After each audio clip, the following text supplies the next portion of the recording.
All I hear is gunshots. Can I touch something? What the blood clot? Nigga went to Cal, make it happen. You know my fucking style, fuck the rapping. We can take it back to 85 if you want to start acting like you live. That's the joint right there, man. Love that joint. Love that joint. Okay. Method Man Redman battle. Let's talk about it.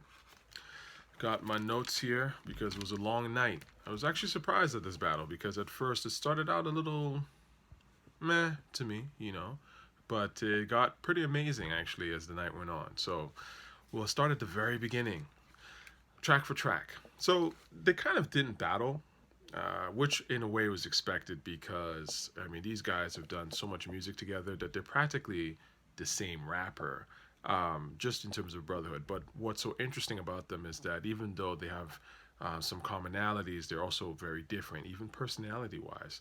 And I think that's what makes them, makes them mesh and makes them so fascinating, right? Redman's just sort of that wilder, more comedic, just out there type of guy, and Method Man is more of the like, I would say a little bit more quiet to a certain degree. Actually, interestingly enough, even though he's clearly the bigger individual, but Method Man, you can see, has more of a sort of more quiet demeanor to him, and a little bit more agitated to a certain degree, and smoother, and the ladies' man, and all that. So the first track they kind of played, Redman did, was "How to Roll a Blunt." And that's versus What the Blood Clot, which I mean, I already spit for you in the beginning. What a Blood Clot. It's not even close, okay? So let's do one for Method Man. Then Hardcore versus Shame. Shame. Yeah. Hardcore is cool, but Shame for sure. So Method Man's up 2-0. Can't Wait versus Shadowboxing. Come on. Come on. 3-0. How breaks it down to the bone gristle. I mean, that shit is like one of the best displays of rapping I've ever heard. So there's no way. Can't Wait is not that great of a song. Let's be honest here. Like I like the song. It's cool, but it's not even like, it's one of the more sort of bottom half songs to me on There's a Dark Side. It's the song that people like, I think, because There's a Dark Side is so weird and just so sort of raw, that Can't Wait is kind of like the more simple, like regular. It's too regular for me. I never was into that song, honestly. Like it's not bad, but it's, there's better joints on There's a Dark Side, and it cannot compete with Shadowboxing on any, on any platform ever. So Method Man's up 3-0. I was really surprised at first, actually, at Redman's choices. I really thought that, or I should say DJ Scratch's choices, because DJ Scratch was the one doing the picking, which I'm not sure I was a fan of. Like I think Scratch would have been cool. It's hard to say because it all kind of came together. It was more like a concert, so it all kind of came together, especially when EPMD and all them came out. But initially, I was just kind of like, why do they have one DJ? The whole point is to have different DJs, and they're kind of, then you're getting also like almost like a DJ battle at the same time, low key, which it was great, right? More bang for your buck, right? Anyway, so Method Man's up 3-0. After that, then they played 1212, which I mean, is a great song. It's a good song. I remember I had the Blackout album, but was just kind of a song. It's, and Scratch just played it because he produced it. It's a cool song, but it's not like really one of the most memorable songs they ever did. But it's a dope song. It's a decent song, and so yeah, I'm not awarding anything to this song because this is literally a song with Method Man and Redman on it. Um, then the next round they played some Keith Murray and Redman joint that I never heard. I got to be honest, or I might have heard once. I don't even know the name of the song. Was it called Celebration or something like that? It's like one of them Def Squad songs. Versus Dangerous Ground. Dangerous Ground. Oh, my cloud come down. War and peace. I take it to the street. Chop the thumbs off a thief. You already know which one I'm going with. Come on, man. Dangerous Ground's classic. The day it dropped. I had to out Judgment Day. This was on Judgment Day. I had that on CD, and I've loved the song since it came out. Everybody loves the song, um, so classic. And again, this was one of those songs. It's kind of become one of the staple Method Man songs, but it had never had a video. It was just a dope song that, if you're a hip hop head, you liked. So Method Man's up 4-0 in my opinion. Then Redman plays some mediocre track that I never heard. and then they play you, you. Anyway, you. I'm gonna put on some music here, but you is a phenomenal song, by the way. It's like one of the strongest songs on Blackout. But Method Man ate Redman on the song. I mean, they both did really well, but I think even Method Man got like quotable of the year or something of this, in the source or something, or that month. I'm trying to remember. Anyway, the fact of the matter is that YOU Method Man ate that hard. So that goes to Method Man. So Method Man is now up 5-0. Jeez. Now, Redman plays Whatever Man, right? Whatever Man is my shit. Like, that is one of the first Redman songs I think I ever heard, and it's classic. It always spoke to me. I just loved it. Ready to get down there, man? Whatever, man. Yo, ready to rob this nigga? Whatever, man. Hilarious, just really charismatic, and can you hit it from the back? Why not? While we talk on this. I'm telling you, man, I miss this hip hop shit because this is the times when people made songs that they just hit. That's just the only way to describe it, man. So, Whatever Man versus the Riddler. I mean, Whatever Man takes that easy. So now it looks like we're up 5-1. Method Man. Okay, 5-1. Redman plays another mediocre song. I don't even know what the name of it is, to be honest with you. And I've been listening to Redman since '98, so I don't even know what song that is. But it sounded 2000s. Had that 2000s-ish type of beat to it. Early 2000s. There's a way those beats sounded. Like Eric Sermon is just like he kept cranking out a certain type of beat after a while. So it was mediocre. And to be fair, people did jack Eric Sermon on that shit because Eric Sermon did have a style at that time that was really hot. But yeah, that was mediocre versus, I think this is Breakups to Makeups. Is that the joint with Method Man and D'Angelo? I mean, I don't really care about that song. I don't hate it either. It was one of those songs that got a lot of play back then on like MTV and stuff like that. I always remember the video. And it's funny, I never liked the song, but I always like admired the sideburns and shit. I think Method Man had them clean sideburns, and at the time, Method Man was the biggest thing, So every dude wanted to look like Method Man and all that, and I myself fall into that category, Method Man was on that beer game shit before a lot of people were. Real talk. So I'm gonna give that one to Method Man because, the Redman joint wasn't even hitting. So, what's that, 6-1? So, Keith Murray comes out. Nah, I'm not a big Keith Murray guy. Keith Murray to me is like a whack version of Young Z. Keith Murray's not terrible necessarily. He's just not great.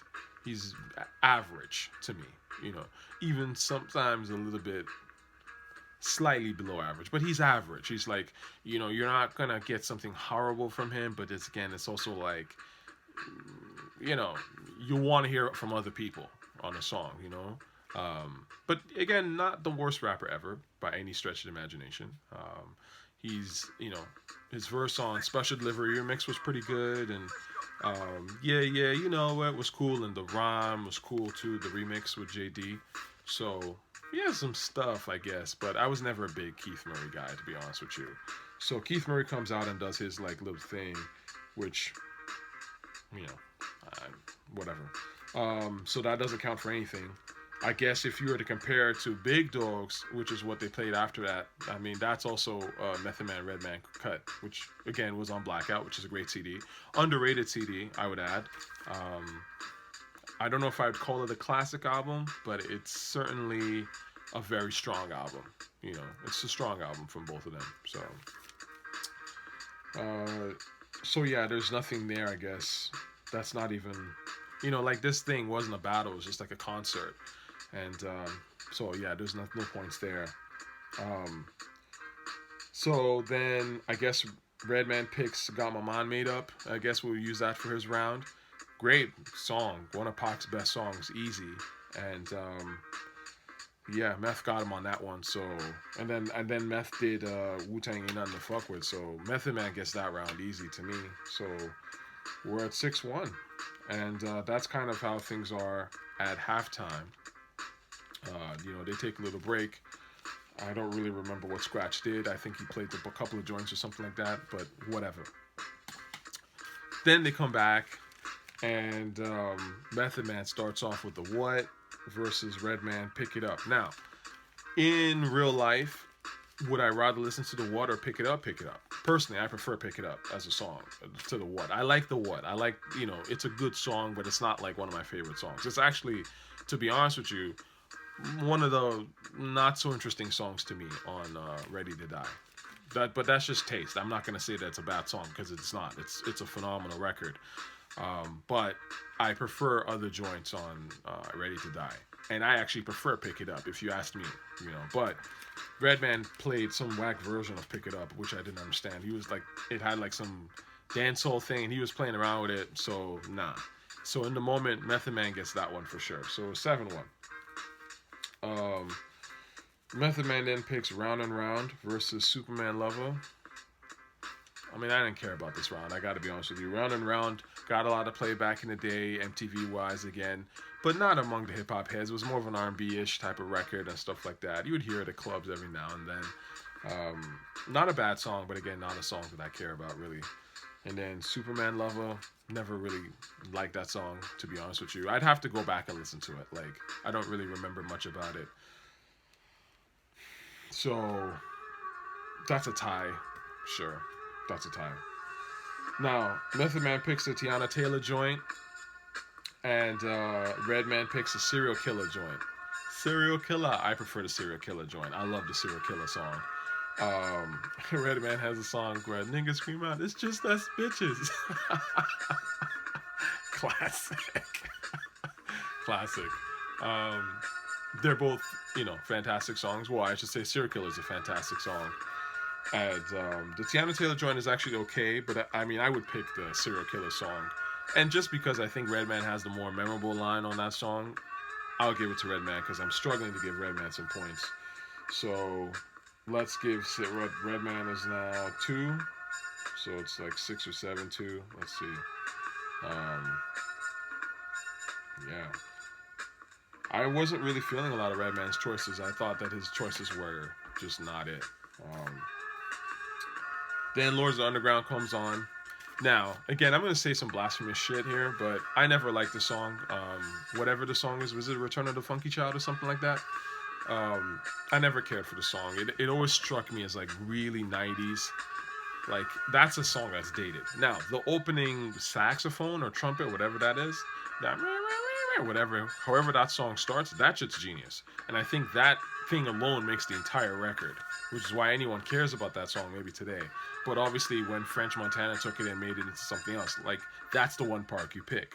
So to me, the rest of the song, once Do It All and those guys start rapping and the beat kicks in, I'm like, I don't think it's that special. And I hope I don't get to eat my words with this and stuff. Because, it's no disrespect to Do It All and those guys, but it's not for me. It's not like my song, But that opening sax, hard, perfect.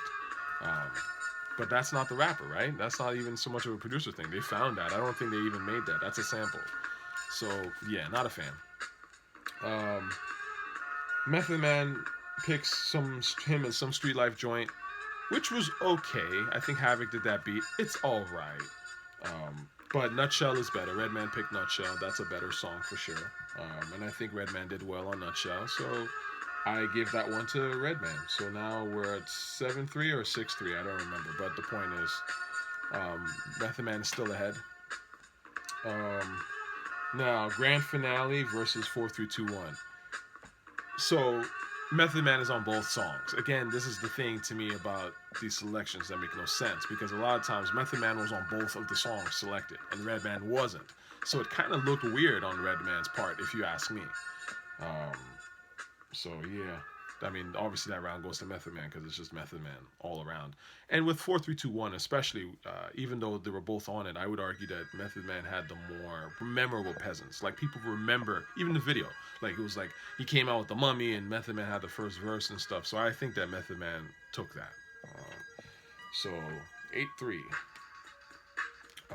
Let's see now. Bring the Pain versus Time for Some Action. Bring the Pain. Time for Some Action was cool. It's a dope song. But Bring the Pain is something else. That shit. Yeah. Bring the Pain is basically can't. I love that. I came to bring the pain all cold to the brain. Let's go inside my astral plane. Like, come on, man. Come on. That was when hip hop was hip hop. Like, people had ideas. People did things that you just weren't expecting. But when they did them, they were dope. So that's a Method Man one for sure. Nine. So Method Man. So Method Man is looking strong. Release Your Delph versus I'll Be That. Now, I'll tell you something. I never liked Release Your Delph.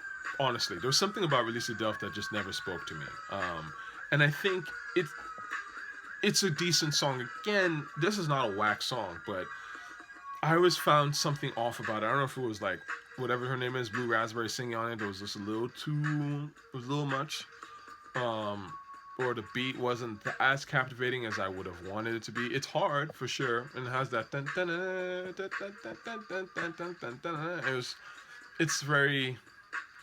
It's like a Batman type of feel almost, you know. It wasn't my thing. Even back then, I never cared for it that much, but it's okay. Now versus I'll Be That, hands down, I'll Be That. I think I'll Be That is actually the very first Redman song I ever heard. Remember, I told you, 98 was my year. 97, 98. So, the story. I'm in Cyprus, of all places. And, what was going on in Cyprus? I'm in Cyprus on the school trip, the country. And, you know, I'm like again one person in my school that listens to hip hop, right? So when I'm in Cyprus, I'm like the country I've never been. I went to the hip hop store and was just kind of like, oh, I wonder what they got here. And I walk in and they were playing "I'll Be That," and so I'm browsing through shelves looking at stuff and I'm hearing "I'll Be That" in the background, and I'm cracking up like, what is this song? The song is fucking hilarious. So like, oh, it's this guy Redman. He just dropped an album. You should check it out. And I was like, I'm definitely gonna check this out. And I bought it on tape because I had that Walkman, right? And I listened to it the entire time I was in Cyprus. And Redman became one of my favorite rappers at that time. So I'll Be That is funny. The song, everything about it. I think I've spoken on it before. Just how powerful that song is because it's kind of like it pokes fun at himself even like it's just a fun record. It's when hip hop, again, people were having fun with this shit. So that's an easy one for Redman. So that's 4-9-4. You're All I Need versus How High. Now again, Method Man is on both of these songs, so Method Man gets that one easy. How High, I don't like the How High. This is the pop remix to me. The original is way better in my opinion, way better beat, holds up better. So yeah, if they played that, maybe Redman would have had a better chance. But again, Method Man's on both of these songs. Your All I Need is a super classic. The RZA one, even the Puff Daddy version is pretty good too. So yeah, that's an easy Method Man one. So Method Man is up 10-4. And then from there, it just kind of gets a little bit off the rails. Like Redman then plays Tonight's the Night, which is classic. Method Man doesn't play anything, so sure, 10-5. Tonight's the Night is just flawless record. Everything about it is great. M.E.T.H.O.D Man versus The Goodness. This is a tie. No. It's not a tie. Method Man. M.E.T.H.O.D Man. By a hair is a better song. But both of these songs are phenomenal songs. But I would give it to M.E.T.H.O.D. I remember hearing both songs the first time I heard both songs. It was the same reaction, like, what the fuck? So, yeah. Let's see what else I can play here. But, it's a phenomenal record, man. Phenomenal fucking record. So, yeah, Redman is still kind of behind, in my opinion, obviously. So, I wasn't really feeling dude's sort of take on a lot of stuff. But let's play this beat, because, I did like this beat a lot. This was, this beat. I remember hearing this again. I had this on tape, Doc's the Name, because that's the when I was in Cyprus, and I was just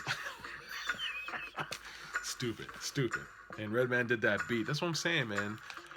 Guys back in the day, they had more passion for this stuff. You could tell they loved this music. What up, dog? What the deal? It's MC Overkill. They love this music, and that's why it rings, But the guys now, they don't really care, and you can tell, like they don't really give a shit. Like they're in it because it's it's a thing, it's cool, whatever. Um, Now this is the remix, the pop remix, I would say. I'll let it play. But again, the other one is better. I don't know if they have the original remix on here, whatever. So both of those songs, M.E.T.H.O.D Man, The Goodness, fire. Let's Get Dirty. That was a surprise for me. I didn't expect him to play that. I forgot about that song. That song is crazy. That is, again, one of Redman's best songs. And I remember that one because it takes me back to London days, back in like 2000, I think is when that song came out. And I remember being in London at the time when it came out, and I was just like, even though I was on vacation and I was like seeing family, I was like, at the same time I wanted to stay home and just watch MTV all day because the video was on that, and I was like, why, you know what I mean? And I just loved the song and I loved the video and everything about it. And I remember going to HMV and like seeing it on vinyl, and wasn't sure if I should buy it on vinyl, all that stuff, because I didn't have a vinyl player. I didn't even know how to scratch and any of that shit, but I wanted it. So yeah, Let's Get Dirty is classic, man. I love that record. I love that record. And that video is perfect. It's shot well, like the whole thing.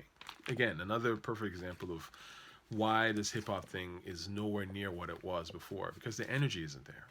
And energy is a big reason why this stuff worked in the first place. DJ Cool came out. That was a nice little surprise. Let Me Claim I Thought. I loved that record back in the day. That was hot. Then they did Mrs. International with Socrates, who I've talked about. He did the hook. People online and the IG were like, oh, like R.I.P. Nate Dogg. Casuals. But it's cool. It's all right. But it was kind of humorous to see that. Now, they played the end credits record that Method Man did. And people, Scratch is right, people have been asking him about this damn end credit song. And I love this record. I wish they would just put it out. I don't know why it hasn't come out, and I will play it here. If I can just find this shit. You mean to tell me that I don't have this? No, I must have this joint. Come on. Because I saved this just for this specific reason. Because I knew, like, if I didn't save this, oh yeah.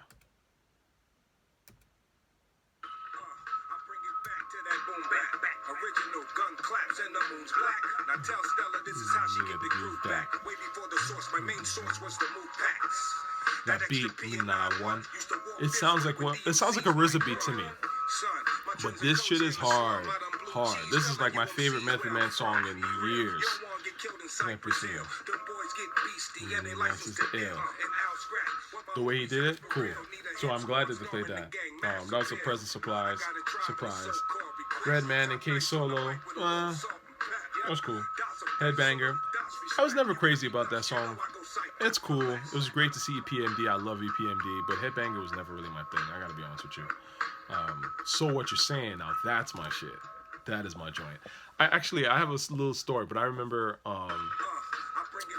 So What You're Saying, I've been, I knew about that song a long time ago, but I remember there was like some time I hadn't heard it in a while, and I was actually in Jersey, and I think I was in Orange. I was like visiting my cousin or something like that, and so I go to the bodega or whatever, and I just remember I'm coming out of the bodega, and this like black Hummer, I'll never forget this, like this black Hummer, like just drives by, but it was like slow, right? The dude was about to park somewhere or something like that, drives by slow, blasting this shit. And I was just like, oh my God, I haven't heard this joint in so long. And it was just knocking like crazy. And I was like, this shit is, and this was sometime like 2013, I think I was like, this is why, again, classic shit is the energy. It's the way that slap. That's what lasts, man. All the soft pop stuff, it's novelty shit. So I love that joint. I think that joint's one of the best songs ever in hip hop for sure. They kind of missed the opportunity to do Symphony 2000. I don't know why they didn't do that. I love Symphony 2000. That was another one of my joints from back in the day that I absolutely loved. And Method Man, Redman are on the song and there, right there. I don't know why they didn't do that. So yeah, that was great. And then finally, of course, they play the Rock Wilder, which is, you know, legendary record, phenomenal song. I remember when it came out. Again, I had the blackout CD, so yeah, that was one of those like you'd always try to watch it on MTV and find the video and things like that. Yeah, phenomenal record, man. The way it ends, la la la la la la la. I remember we used to bug out about how short the song was. It was like a hip hop slap in the face, but we loved it. I remember that, man. I remember thinking, well, why is this song so damn short? This is perfection. But you know, they knew what they were doing. So you know, watching the whole thing it just made me appreciate how much love that they put into stuff. And a lot of this stuff, hip hop music and art, it's about love at the end of the day. It really is. It's about just giving love to the audience, to the people. And that's why a lot of new stuff is not dope, because there's no love there. One.